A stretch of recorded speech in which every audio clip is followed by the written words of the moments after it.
neat ಅಕ್ರಮ ತಪ್ಪಿಸಲಿಕ್ಕೆ ಕೇಂದ್ರದ ಕಠಿಣ ಕಾಯ್ದೆ ಹೊಸ ಮಸೂದೆಗೆ ಕೇಂದ್ರ ಕ್ಯಾಬಿನೆಟ್ ಅಸ್ತು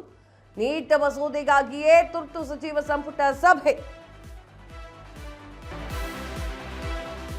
ನೀಟ್ ಅಕ್ರಮ ತಪ್ಪಿಸಲಿಕ್ಕೆ ಕೇಂದ್ರದ ಕಠಿಣ ಕಾಯ್ದೆ ಹೊಸ ಮಸೂದೆಗೆ ಕೇಂದ್ರ ಕ್ಯಾಬಿನೆಟ್ ಅಸ್ತು ನೀಟ್ ಮಸೂದೆಗಾಗಿಯೇ ತುರ್ತು ಸಚಿವರ ಸಂಪುಟ ಸಭೆ ಮೋದಿ ನೇತೃತ್ವದಲ್ಲಿ ನಡೆದಂತಹ ಸಭೆಯಲ್ಲಿ ಮಸೂದೆ ಫೈನಲ್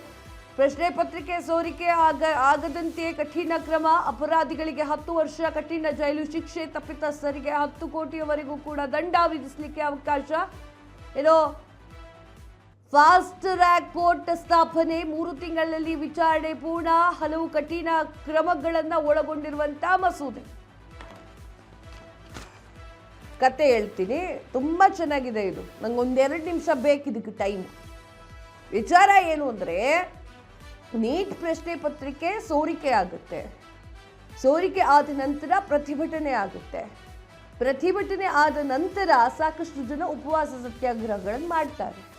ಎಲ್ಲೆಲ್ಲಿಂದನೋ ವಿದ್ಯಾರ್ಥಿಗಳು ಬಂದು ಜಂತರ್ ಮಂತರ್ನಲ್ಲಿ ಕುತ್ಕೊಳ್ತಾರೆ ಆಗ ಬಿಜೆಪಿಯ ನಾಯಕರು ಮಾತನಾಡ್ತಾರೆ ಹೇಳಿಕೆಗಳನ್ನು ಕೊಡ್ತಾರೆ ನರೇಂದ್ರ ಮೋದಿ ಅವರು ಹೇಳ್ತಾರೆ ನಾವು ಈ ಒಂದು ಪ್ರಶ್ನೆ ಪತ್ರಿಕೆ ಸೋರಿಕೆ ಇದೆಯಲ್ಲ ಅದನ್ನು ನಾವು ತಡಿತೀವಿ ಅವರಿಗೆ 10 ವರ್ಷಗಳ ಕಾಲ ಕಠಿಣ ಶಿಕ್ಷೆಯನ್ನು ಕೊಡ್ತೀವಿ ಅದಕ್ಕೆ ಅಂತ ನ್ಯಾಯಾಲಯ ಸ್ಥಾಪನೆಯನ್ನು ಮಾಡ್ತೀವಿ 3 ತಿಂಗಳ ಒಳಗಾಗಿ ವಿಚಾರಣೆ ಪೂರ್ಣ ಮಾಡಿ ಮಧ್ಯರಾತ್ರಿಯಲ್ಲಿ ಹೇಳಿದ್ದು ನರೇಂದ್ರ ಮೋದಿ ಅವರು ನಿನ್ನೆ ಮಧ್ಯರಾತ್ರಿಯಲ್ಲಿ ಹೇಳಿರುವಂಥ ಮಾತಿದೆ ಎಲ್ಲವೂ ನ್ಯಾಯಾಲಯವನ್ನು ಸ್ಥಾಪನೆ ಮಾಡ್ತೀವಿ ನರೇಂದ್ರ ಮೋದಿಜಿ ನೀವು ನ್ಯಾಯಾಲಯಗಳನ್ನು ಸ್ಥಾಪನೆ ಮಾಡೋಕ್ಕಿಂತ ಮುಂಚೆ ಈ ತಪ್ಪು ಮಾಡಿರುವಂತಹ ವ್ಯಕ್ತಿಗಳಿರ್ತಾರಲ್ಲ ಅವ್ರು ಕಂಡುಹಿಡಿಬೇಕಾಗುತ್ತೆ